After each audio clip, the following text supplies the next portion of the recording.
Hey guys, I am Devi and welcome back to Devi's Law Capsule. Friends, this video is regarding what is trade union and registration of trade unions, which comes under Trade Unions Act 1926. Friends, first of all, let's see what is a trade union.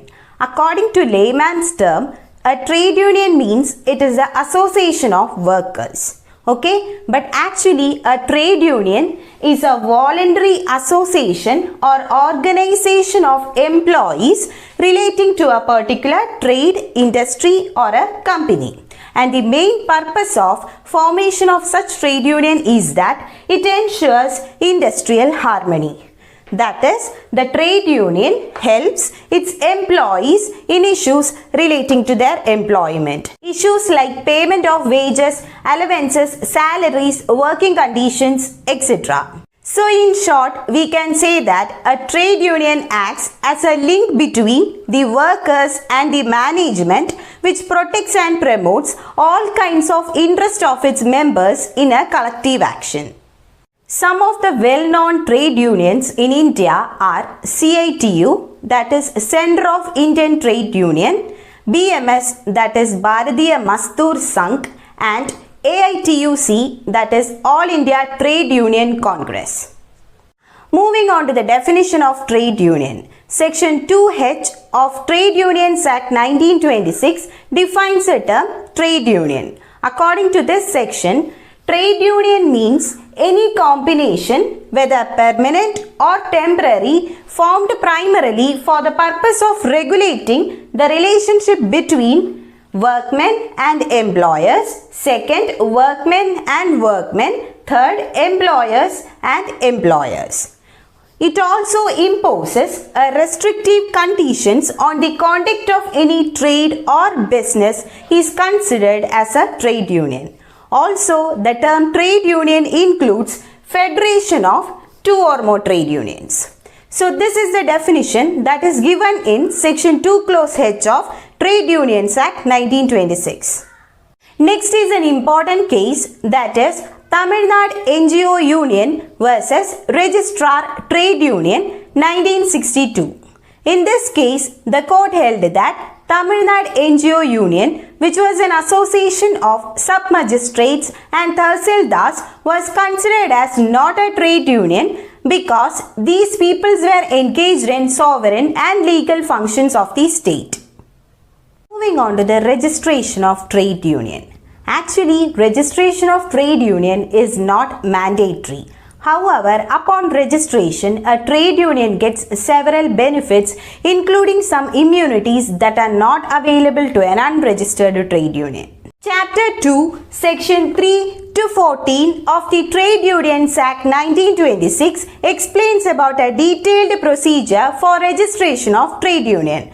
Now, let's see Section 3 to 14 in detail.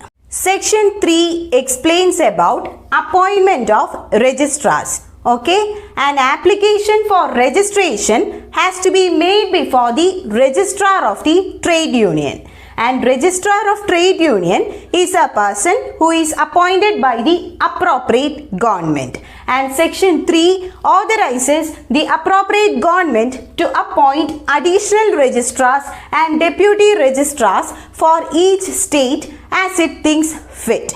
And in state of Kerala, we have Labour Commissioner appointed as the Registrar of the Trade Union and also Joint Labour Commissioner appointed as the Deputy Registrar of the Trade Union. Section 4 explains about mode of registration. According to Section 4, there are two important points. First point is that any 7 or more members of trade union in accordance with the provisions of the Act must make an application for registration. Okay. Second point is that there must be at least 10% or 100 of workmen, whichever is less, must engage or employ in that particular establishment or industry are members of such trade union on the date of application for registration. Section 5 explains about application for registration. That is, an application for registration shall be made to the registrar of the trade union along with the following particulars. That is, name, occupation, address, place of work of its members. Second, name and address of the trade union. Third, details of the office bearers. So this is all about section 5. Section 6 explains about provisions to be contained in the rules of trade union. There are two important points. First point is that the executive body of the trade union shall be constituted in accordance with the provision of the Act. Second point is with regard to the rules of trade union.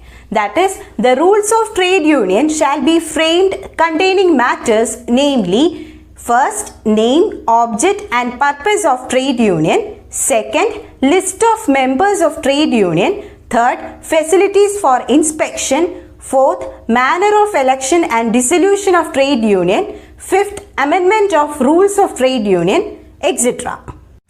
Next is an important case, that is M.T. Chandrasenan versus Sukumaran in the year 1974. In this case, the court held that if the members fails to pay subscription fee, he cannot be considered as a member of trade union. Section 7 explains about the power of the registrar to call for further information and also may suggest necessary changes as he thinks fit. Section 8 explains about registration of trade union. That is, if the registrar satisfies that the trade union has complied with all the provisions of the Act, in such a situation, he shall register the trade union by entering in a register. The registrar issues a certificate of registration which is mentioned in section 9, and the certificate of registration is considered as a conclusive evidence. Next is an important case, that is Regenka Limestone Quarries Workers Union versus Registrar of Trade Union 1958. In this case, the court held that if the registrar fails to register the trade union within 3 months of application, in such a situation the aggrieved party can move an appeal to the High Court under Article 226. Section 10 empowers the registrar to cancel or withdraw the registration under the following circumstances. First point is that if the certificate of registration has been obtained by fraud or mistake. Second point is that if the trade union ceased to exist or not in existence.